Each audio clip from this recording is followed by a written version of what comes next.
Let me now go to a different set of prophecies. And this was something that we came upon not too long ago that is really something.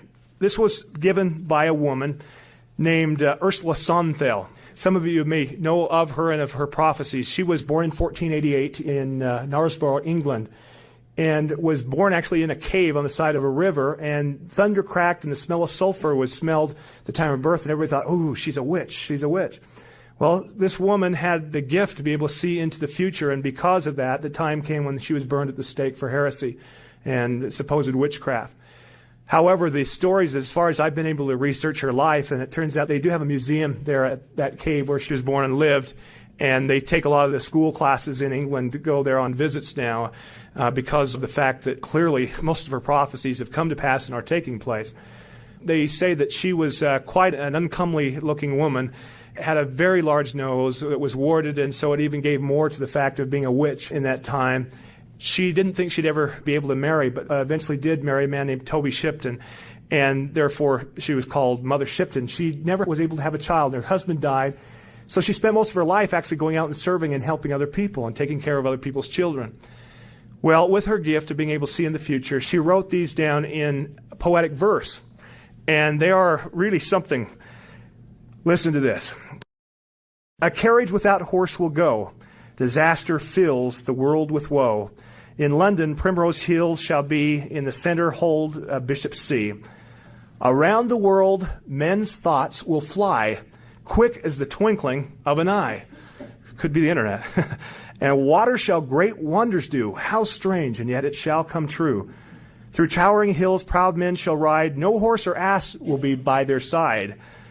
Beneath the water, men shall walk, shall ride, shall sleep, shall even talk. And in the air, men shall be seen in white and black and even green.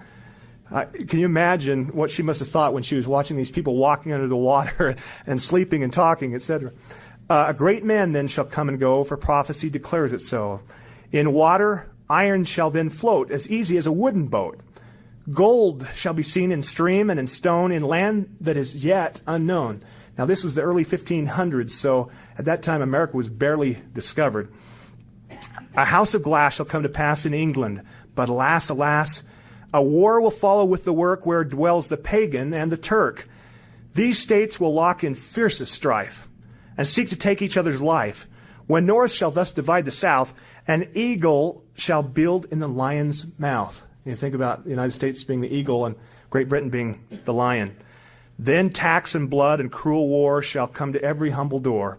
3 times shall lovely sunny France be led to play a bloody dance before the people shall be free. 3 tyrant rulers shall she see. 3 rulers in succession be, each springs from different dynasty. Then when the fiercest strife is done, England and France shall be as one. For in those wondrous far-off days, the women shall adopt a craze to dress like men. Sounds like the Hopis. To dress like men and trousers wear, and to cut off the locks of their hair. They'll ride astride with brazen brow as witches do on broomsticks now. And roaring monsters with man atop does seem to eat the verdant crop. Any farmers in here? Sounds like a combine to me. And men shall fly as birds do now and give away the horse and plow. There'll be a sign for all to see. Be sure, for it certain will be. Love shall die and marriage cease, and nations wane as babes decrease. Wow.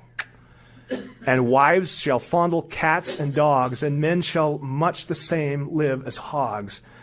In 1926, build houses light of straw and sticks, for then shall mighty wars be planned, and fire and sword shall sweep the land.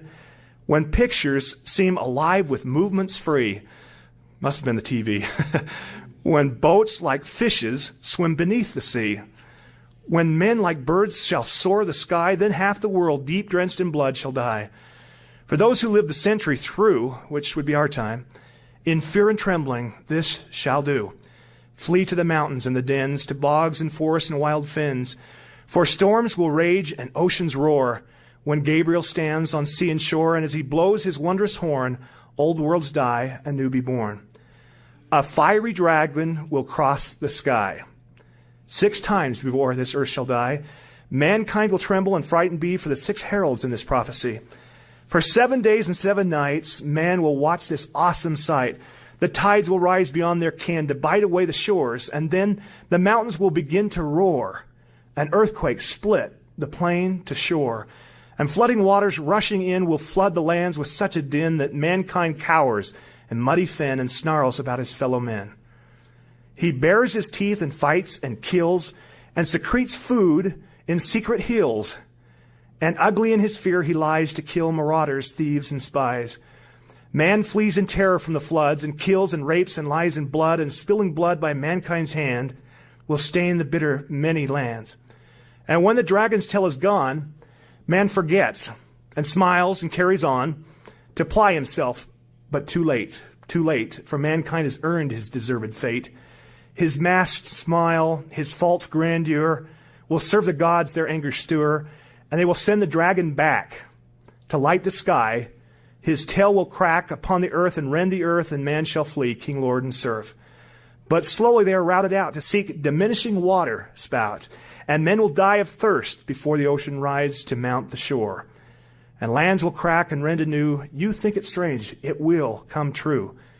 And in some far-off distant land, some men, such a tiny band, will leave their solid mount and span the earth, those few to count, who survives this, and then begins the human race again.